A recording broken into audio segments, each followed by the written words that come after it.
জাতীয় নির্বাচন ও গণভোটের সময় দায়িত্ব পালন করতে প্রধান বিচারপতির কাছে ৩০০ জন বিচারক চেয়েছেন প্রধান নির্বাচন কমিশনার। মঙ্গলবার এ নিয়ে বৈঠক করেছেন রাষ্ট্রের গুরুত্বপূর্ণ দুই ব্যক্তি। আর সিসি যেটা জানিয়েছেন যে এক্ষেত্রে সহযোগিতার আশ্বাস দিয়েছেন প্রধান বিচারপতি, আর কমিশন নির্বাচনের ট্রেনে উঠে গেছে বলেও মন্তব্য করেছেন সিসি। ফারজান আক্তারের প্রতিবেদন।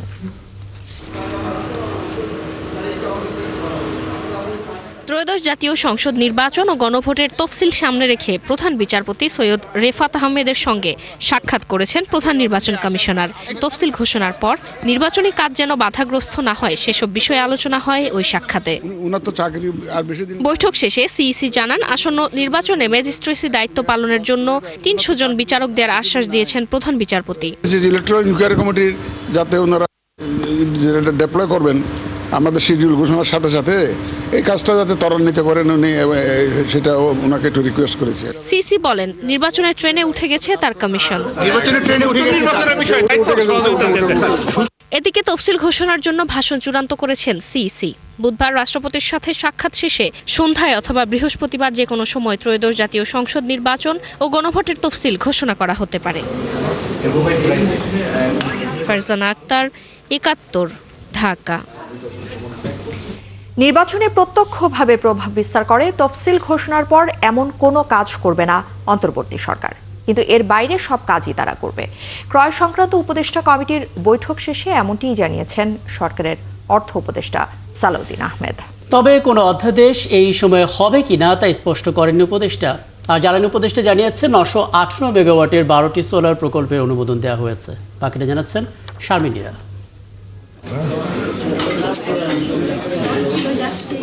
নির্বাচন কমিশনের বক্তব্য অনুযায়ী বুধবার বৃহস্পতিবার জাতীয় নির্বাচনের তফসিল ঘোষণা হতে পারে। তফসিল ঘোষণার পর অন্তর্বর্তী সরকারের কাজের কোনো বাধ্যবাধকতা থাকে কিনা ক্রয় সংক্রান্ত উপদেষ্টা কমিটির বৈঠক শেষে এমন প্রশ্ন করা হয় অর্থ উপদেষ্টাকে। যে নির্বাচনের শিডিউল ঘোষণা হলে সব বন্ধ হয়ে যাবে, এটা হয় না। ক্যাটাগরি গভর্নমেন্ট 3 মাস যখন ছিল সব বন্ধ হয়ে গেছে না, 1 মাস তাদের প্রস্তুতি 2 মাসের মধ্যে করেছে। আমাদের শুধু নির্বাচনকে প্রত্যক্ষভাবে ইনফ্লুয়েন্স যেটা করে সেটা আমরা করতে পারবো না।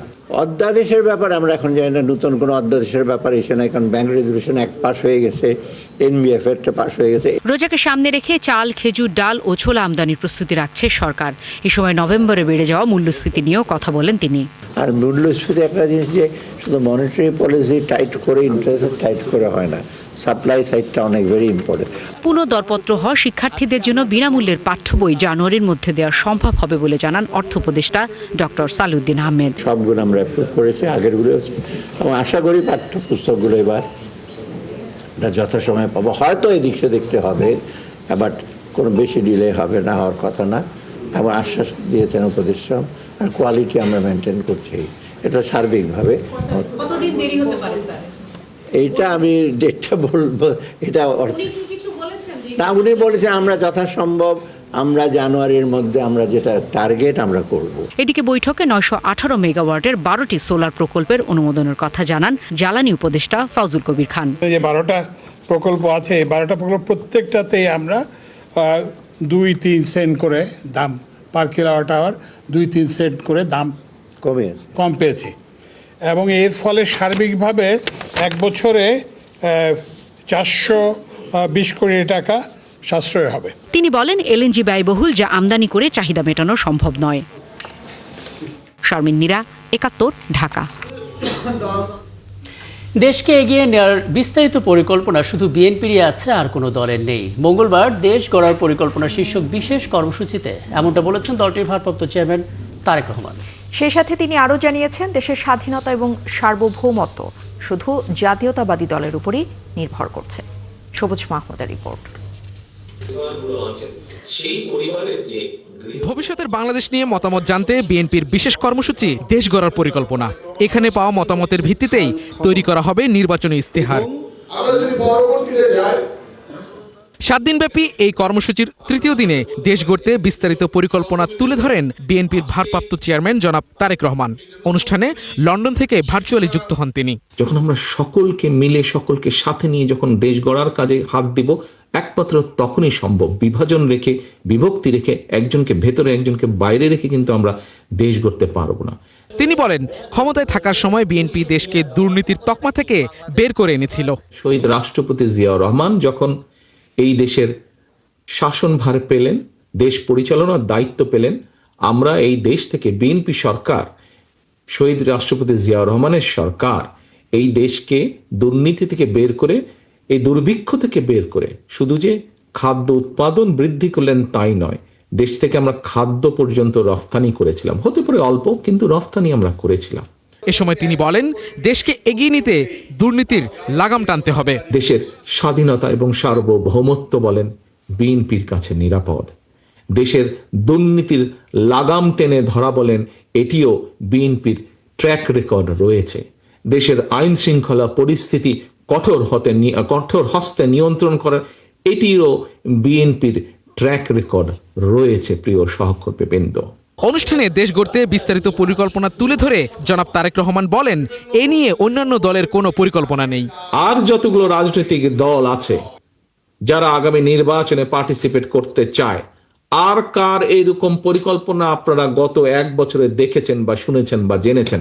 কেউ হাত তুলে বলুন তো, কার আছে এই ট্র্যাক রেকর্ড? রাষ্ট্র পরিচালনায় নতুন নীতি, দুর্নীতি দমনে যুদ্ধ ঘোষণা এবং নারী কৃষক তরুণদের জন্য পৃথক কর্মসূচি তুলে ধরেন দলের এই হাইকমান্ড। আমরা যদি জনগণকে ঐক্যবদ্ধ করতে পারি, এই দেশে গণতন্ত্র ফিরে আসবে। এই দেশকে আমরা ষড়যন্ত্র থেকে রক্ষা করতে পারবো। সবুজ মাহমুদ, ৭১, ঢাকা। এদিকে নির্বাচন আয়োজনের সময় নিয়ে ষড়যন্ত্র দেখছে বিএনপি। মঙ্গলবার দলটির সিনিয়র যুগ্ম মহাসচিব রুহুল কবির রিজভী জানিয়েছেন, একজন উপদেষ্টার কথায় সেই ইঙ্গিতই মিলেছে। তবে রিজভী আরও মনে করেন, জনগণ নতুন করে কোনো ষড়যন্ত্র হতে দেবে না। আরেক নেতা নজরুল ইসলাম খান জানান, জরিপের ফলে এগিয়ে থাকায় বিএনপির বিরুদ্ধে ষড়যন্ত্র করতে পারে কেউ কেউ। আরও জানাচ্ছেন শাহরিয়ার ইমতিয়াজ। তৃতীয় দিনের মতো বিএনপির দেশ গড়ার পরিকল্পনা শীর্ষক এই আলোচনা সভা। এদিন দলটির 2 সহযোগী সংগঠন ওলামা এবং স্বেচ্ছাসেবক দলকে বিভিন্ন দিক নির্দেশনা দেন বিএনপির নীতি নির্ধারক ও শীর্ষ সারির নেতারা। জনকল্যাণে কি কি বিএনপি নেতারা কথা বলেন সমসাময়িক রাজনীতি নিয়েও। রুহুল কবির রিজভী অভিযোগ করেন, নির্বাচন আয়োজনের সময়সীমা নিয়ে ষড়যন্ত্র চলছে। সরকারের একজন উপদেষ্টা খুব করে বলছেন, অহংকার করে বলছেন, জনগণ কতদিন আমাদের থাকতে হবে সেটা তো আমাদের ম্যান্ডেট দেয়নি। নির্বাচন করার কবে তারিখ দেবে সেটা নির্বাচন কমিশন জানে। তো এই কথাটার মধ্যেই তো আমরা ষড়যন্ত্র খুঁজে পাই। মনে করছেন যে যতদিন ইচ্ছা ততদিন থাকবো, এই ধরনের অহংকারমূলক কথা বলে আপনারা আন্দোলনের সাথে, শহীদদের সাথে, তাদের রক্তের সাথে, গণতন্ত্রের বিরুদ্ধে আপনারা কথা বলেছেন। ক্ষমতায় যেতে পারলে দুর্নীতির বিরুদ্ধে কড়া পদক্ষেপ নেওয়ার কথাও বলেন তিনি। এই এক ভয়ঙ্কর দুর্নীতির পরিকাঠামোর মধ্যে থেকে আমাদেরকে দুর্নীতিমুক্ত একটি সমাজ গড়ে তুলতে হবে। জনগণের ভোটে নির্বাচিত হলে পরে যে বিএনপি যদি সরকার গঠন করে, তো বিএনপির প্রথম যে যুদ্ধ বা জেহাদ যেটা হবে সেটা হচ্ছে দুর্নীতির বিরুদ্ধে। আর দলটির অন্যতম নীতি নির্ধারক নজরুল ইসলাম খান বলেন, জনগণ কোনো ধরনের ষড়যন্ত্র হতে দিবে না। 66% উত্তরদাতা বলেছে বিএনপি। তো এতে হতাশ হয়ে, নিরাশ হয়ে কেউ ষড়যন্ত্রের আশ্রয় নিতেই পারে, কিন্তু যে জনগণ তাদের মন স্থির করে ফেলেছে তারাই ষড়যন্ত্রকে সফল হতে দেবে না। রাষ্ট্রযন্ত্রকে অনভিজ্ঞ কারো হাতে তুলে দেওয়া বিপর্যয় ডেকে আনবে বলেও মন্তব্য করেন তিনি। যেটা ভেঙে গেলে রাষ্ট্র শেষ হয়ে যায়, জনগণ নিঃশেষ হয়ে যাবে, সেরকম যন্ত্র আপনি অনভিজ্ঞ কিংবা অ্যাপ্রেন্টিস কিংবা এরকম কাউরে দিবেন চালাইতে। শাহরিয়ার ইমতিয়াজ, ৭১, ঢাকা। সাবেক প্রধানমন্ত্রী এবং বিএনপির চেয়ারপারসন বেগম খালেদা জিয়াকে বর্তমানে উন্নত চিকিৎসার জন্য লন্ডনে নেওয়া হচ্ছে না। তার শারীরিক অবস্থা এখনও এয়ার অ্যাম্বুলেন্সে দীর্ঘ ভ্রমণের জন্য উপযুক্ত নয় বলে জানিয়েছেন চিকিৎসকরা। তাই আপাতত ঢাকাতেই চলবে তার চিকিৎসা। ফলে এই পরিস্থিতিতে খালেদা জিয়াকে লন্ডন নিতে অনুমতি নেওয়া জার্মান ভিত্তিক FAI aviation group air ambulance আর ঢাকায় আসছে না। তার জন্য যে অনুমতি নেওয়া হয়েছিল তা বাতিলের অনুরোধ জানানো হয়েছে। বেসামরিক বিমান চলাচল কর্তৃপক্ষ এই তথ্য নিশ্চিত করেছে। নানান শারীরিক জটিলতা নিয়ে গেল 16 দিন রাজধানীর বেসরকারি হাসপাতালে চিকিৎসা নিচ্ছেন সাবেক এই প্রধানমন্ত্রী। রাজধানী দর্শক, এই মুহূর্তে বিএনপির চেয়ারপারসন খালেদা জিয়ার শারীরিক অবস্থার খবরাখবর আমরা জানবো। আমাদের সহকর্মী মাহিলা ইসলাম আমাদের সাথে সরাসরি যুক্ত হচ্ছেন। মাহিলা, একটু বেগম জিয়ার শারীরিক অবস্থার সবশেষ আমাদেরকে জানাবেন। সেই সাথে আমরা কিন্তু জানাচ্ছিলাম যে তাকে যে উন্নত চিকিৎসার জন্য বিদেশে নেওয়ার এক ধরনের প্রস্তুতি, সেটাও মোটামুটি বাতিল করা হয়েছে। সব মিলিয়ে নতুন কি আপডেট রয়েছে আপনার কাছে?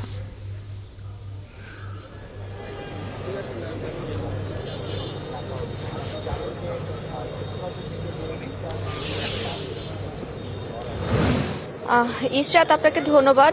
যেমনটি বলছিলেন, আমি এখন এবারকার সামনেই আছি। আসলে নতুন তথ্য বলতে গেলে এখন পর্যন্ত দলের পক্ষ থেকে তেমন কোনো নতুন তথ্য আমরা পাইনি। তবে বেলা 3:30 নাগাদ প্রতিদিনের মতোই বিএনপি ভারপ্রাপ্ত চেয়ারম্যান তারেক রহমানের স্ত্রী ডাক্তার জোবায়দা রহমান এখানে এসেছেন এবং এবারকার হাসপাতালের ভিতরে তিনি এখনও আছেন। সেই সাথে আসলে চিকিৎসক বোর্ডও রয়েছে। আর আরেকটি কথা সেটি হচ্ছে যেটি সূত্রের মাধ্যমে জানতে পাচ্ছি যে আজ রাত্রে একটি সংবাদ সম্মেলন হতে পারে, কিন্তু সেটি কয়টি নাগাদ হতে পারে সেটি এখনও নিশ্চিত করে কিছু বলা হয়নি। আর বেগম খালেদা জিয়ার চিকিৎসা সংক্রান্ত যে বিষয়গুলো, সেগুলো হচ্ছে তার কিছু বিষয় আসলে উন্নত, কিছু বিষয় অবনতি, এরকম একটি অবস্থানের মধ্যেই আসলে রয়েছে বিষয়গুলো। এখন পর্যন্ত আসলে দলের পক্ষ থেকে সেই বিষয়েও আসলে প্রকাশ করা হয়নি যে তিনি কতটুকু সুস্থ রয়েছেন। আর এর মধ্যেই আসলে আজকে এয়ারলাইন্সে আসার কথা ছিল, সেটিও আজকে আর আসেনি এবং আর নতুন করে কোনো রকমের আবেদনও করা হয়নি যে কবে আসবে কিনা। এবং বেগম খালেদা জিয়ার যে বিদেশ যাত্রাটি, সেটিও এখন অনেকটাই অনিশ্চিত হয়ে গেছে এবং এবারকারই চিকিৎসা নেওয়ার বিষয়টি নিশ্চিত হয়েছে, সেটি আপনারা ইতিমধ্যেই জানেন।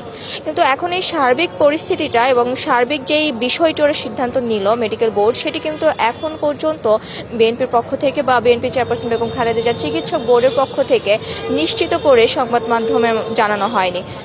তো আসলে সেই সংবাদ মাধ্যম হওয়া আগ পর্যন্ত আসলে আমাদেরকে অপেক্ষা করতে হবে ইসরাত। এটি হচ্ছে।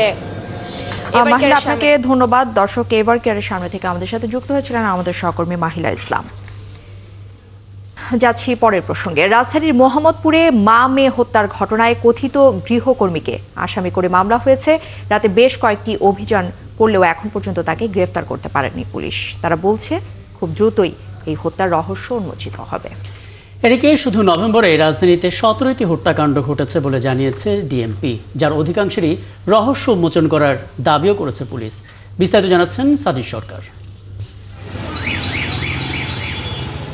মোহাম্মদপুরের শাহজাহান রোডের এই বাসা থেকে সোমবার লাইলা আফরোজ ও তার মেয়ে স্কুল ছাত্রী নাফিজার ক্ষতবিক্ষত মরদেহ উদ্ধার করে পুলিশ।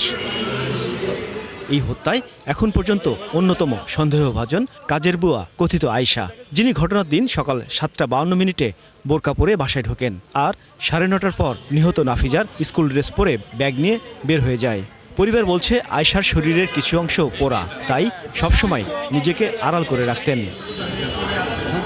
এদিনও ভবনটির সামনে ছিল নিহতদের পরিচিত জনদের ভিড়। এ ঘটনায় মামলা হয়েছে গৃহকর্মীর নামে। রাতে একাধিক স্থানে পুলিশ অভিযান করলেও গ্রেপ্তার করতে পারেনি সন্দেহভাজন প্রধান অভিযুক্তকে। পুলিশ বলছে হত্যার বিষয়ে গুরুত্বপূর্ণ বেশ কিছু তথ্য পেয়েছে। আমরা প্রায় 2টা জায়গায় অভিযান চালিয়েছি রাতে প্রায় ভোর রাত পর্যন্ত। তো আমরা ওইখানে দুঃখজনকভাবে ব্যর্থ হয়েছি। আজকে সকালেও আমাদের 2টা টিম বের হয়েছে অভিযানে। পাশাপাশি আমরা ডিবি, পিবিআই, সিআইডি এবং আমরা র্যাবের সহযোগিতা নিচ্ছি। আমরা সেনাবাহিনীর সহযোগিতাও চেয়েছি। আমরা সার্বিকভাবে এখন পর্যন্ত আমরা আসামির অনেক কিছুই আমরা যেটা উদ্ঘাটন করতে পেরেছি, সেটা হয়তো তদন্তের স্বার্থে আমরা এখন বলতেছি না। এদিকে শুধুমাত্র নভেম্বর মাসেই রাজধানীতে 17টি খুন হয়েছে বলে জানায় ডিএমপি। বেশিরভাগের রহস্য উদ্ঘাটন সম্ভব হয়েছে বলেও দাবি পুলিশের। 1 বছরের ট্রেন্ড যদি আমরা পর্যালোচনা করি, বিশেষ করে আপনার যে হত্যা সংক্রান্ত অপরাধ যদি পর্যালোচনা করি, সাম্প্রতিক সময়ে এটা অনেকটা কমে এসেছে এবং গত নভেম্বর মাসে ঢাকা মহানগরীতে 17টি খুন সংক্রান্ত অপরাধ সংগঠিত হয়েছে এবং এই অপরাধগুলোর মধ্যে বেশিরভাগ ঘটনা কিন্তু রহস্য উদ্ঘাটন করতে আমরা সক্ষম হয়েছি। আর যে কয়টা এখনও রহস্য উদ্ঘাটন করা সম্ভব হয়নি, এগুলো আমরা কাজ করছি এবং আশা করি দ্রুততম সময়ের ভিতরে সেগুলোর রহস্য উদ্ঘাটন করা সম্ভব হবে। আয়শা ছাড়াও মোহাম্মদপুরের জোড়া খুনের ঘটনায় আরও কেউ জড়িত কিনা সেটিও তদন্ত করছে আইনশৃঙ্খলা বাহিনী। সাজিদ সরকার, 71, ঢাকা। বিবাদ না করার অঙ্গীকার বা শান্তি চুক্তির 1 মাস পূর্তির দিনেই আবারও সংঘর্ষে জড়ালো রাজধানীর ঢাকা কলেজ এবং ধানমন্ডির আইডিয়াল কলেজের শিক্ষার্থীরা। মঙ্গলবার সকালে বাগবিতণ্ডা এবং হাতাহাতির জেরে এই বিবাদ রূপ নেয় সহিংসতায়। এই দফার সংঘর্ষে ভাঙা হয় ঢাকা কলেজের 2টি বাস সহ কিছু প্রাইভেট কার। ইটের আঘাতে আহত হয় 2 কলেজ শিক্ষার্থী এবং পুলিশ সদস্যরা। বিস্তারিত জানাচ্ছেন নাদিয়া শারমিন। আচমকা সকালে উত্তপ্ত হয়ে ওঠে সায়েন্স ল্যাব ও গ্রিন রোড এলাকা। শুরু হয় ধাওয়া পাল্টা ধাওয়া, চলে পুলিশের দিকে ইট পাটকেল নিক্ষেপ আর পুলিশ ছোড়ে টিয়ার শেল ও সাউন্ড গ্রেনেড। আইডিয়াল কলেজ ক্যাম্পাসে তখন পরীক্ষা চলছে। বিক্ষুব্ধ ঢাকা কলেজ শিক্ষার্থীদের আগে তাদের কলেজে ঢুকতে বাধ্য করে পুলিশ। তারপর দফায় দফায় সংঘর্ষ, ধাওয়া পাল্টা ধাওয়া চলে আইডিয়াল কলেজের শিক্ষার্থীদের সাথে।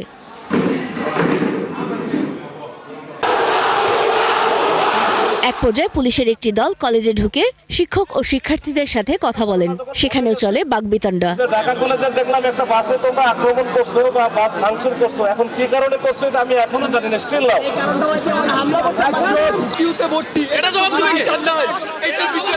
এ ঘটনায় কয়েকজন শিক্ষার্থী ও পুলিশ সদস্যকে হাসপাতালে নেওয়া হয়েছে। কারো অভিযোগ সকালে বাগবিতণ্ডা ও ঢাকা কলেজের বাস ভাঙচুর থেকে, আবার কেউ বলছেন 5 দিন আগে আইডিয়াল কলেজের এক শিক্ষার্থীকে শাহবাগে মারধর করা থেকে এই সংঘর্ষের সূত্রপাত।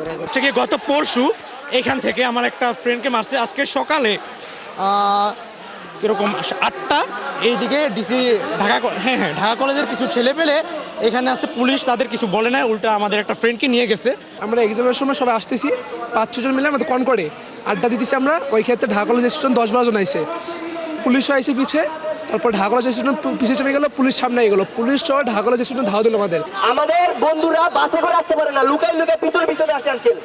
এগুলো সেফটি কে দিবে আঙ্কেল, এগুলো বলেন। মাত্র 20 দিনের মাথায় আবার আজকে এই ঘটনা ঘটলো। এটা আসলে সকালে যে কি কারণে কি হয়েছে, আসলে এটা ওই যে আগে যারা বলছিলাম যে এদের মধ্যে কোনো কারণ লাগে না আর কি কোনো কিছু হইতে।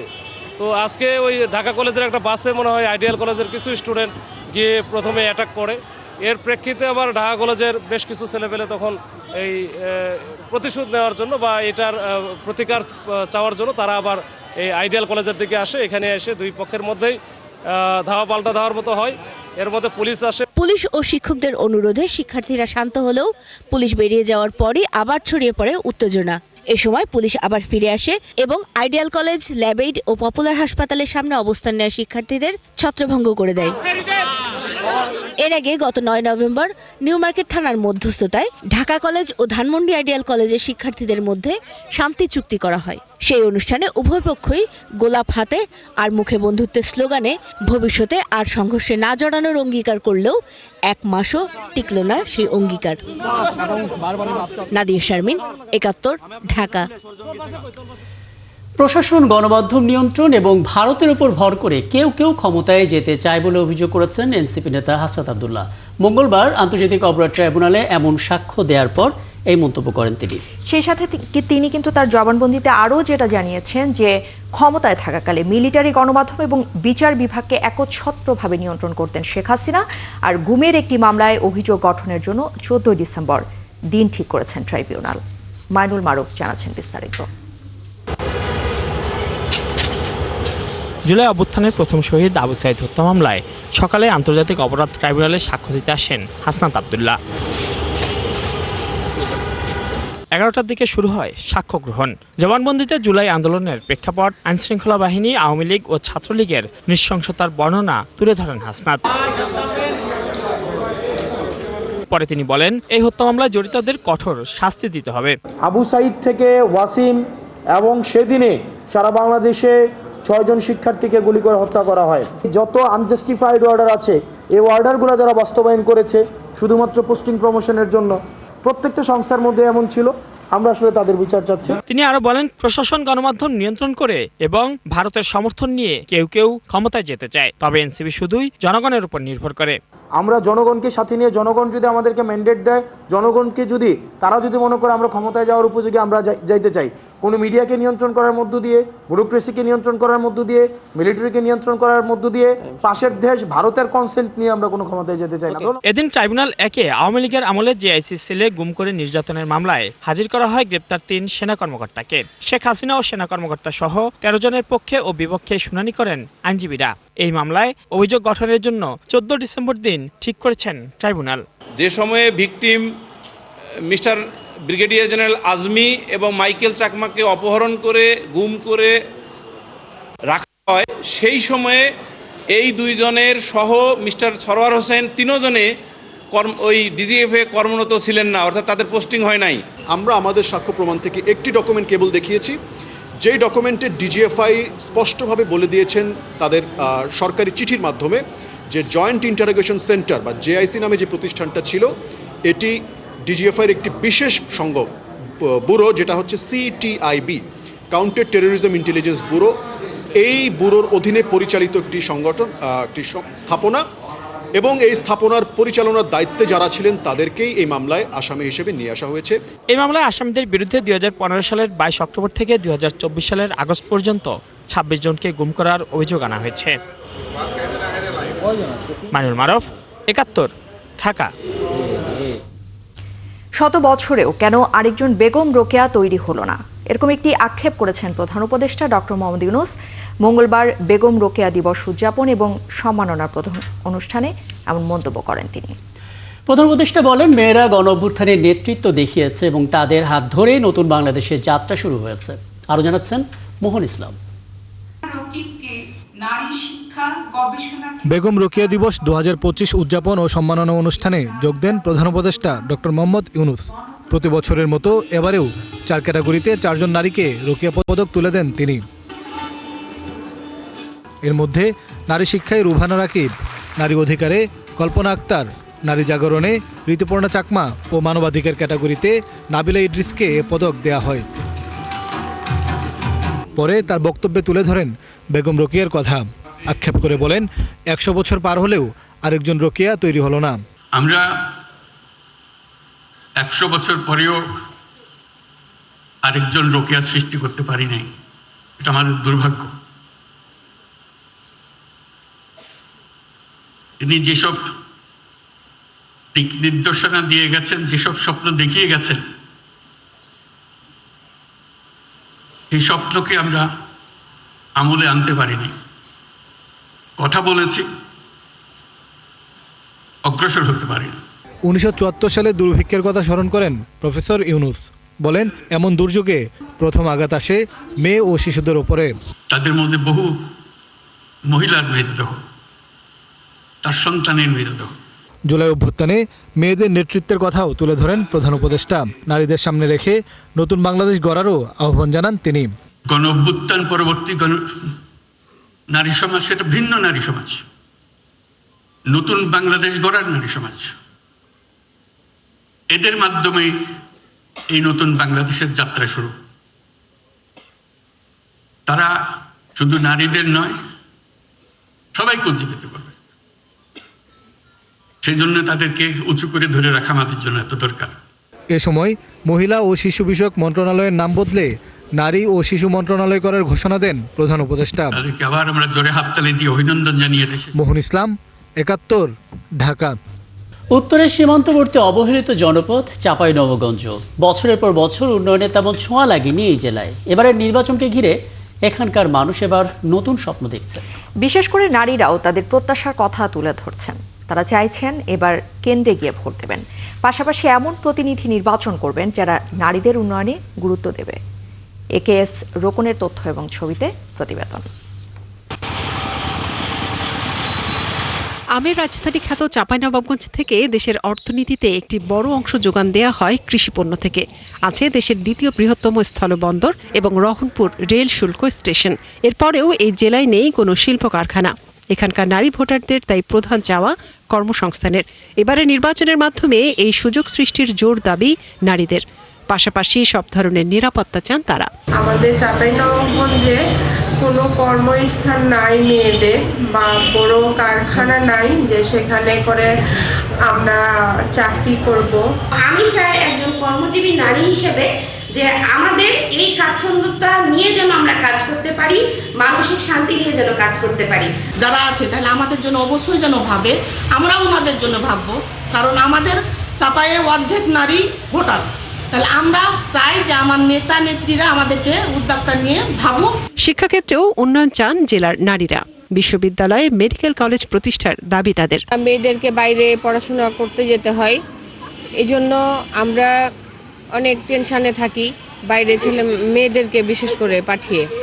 এই জন্য আমরা চাই যে সরকারি নির্বাচিত হোক না কেন, সে সরকার আমাদেরকে যেন চাঁপাইনবাবগঞ্জে একটা বিশ্ববিদ্যালয় করে দেয়।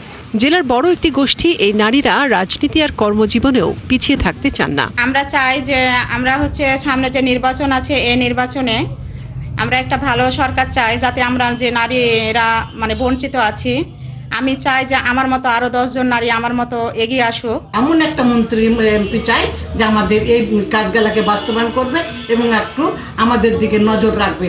এদিকে রাজনীতিবিদ ও পেশাজীবী নেতাদের দাবি দলগুলোতে নারীদের প্রতি মনোভাবে পরিবর্তন আনতে হবে। বিভিন্ন সেক্টরে নারীদের তুলে ধরা সমস্যাগুলো নির্বাচিত প্রতিনিধিদের আশ্বাসে সীমাবদ্ধ না রেখে এর বাস্তবায়নে মনোযোগী হবার মানসিকতা থাকতে হবে নেতাদের।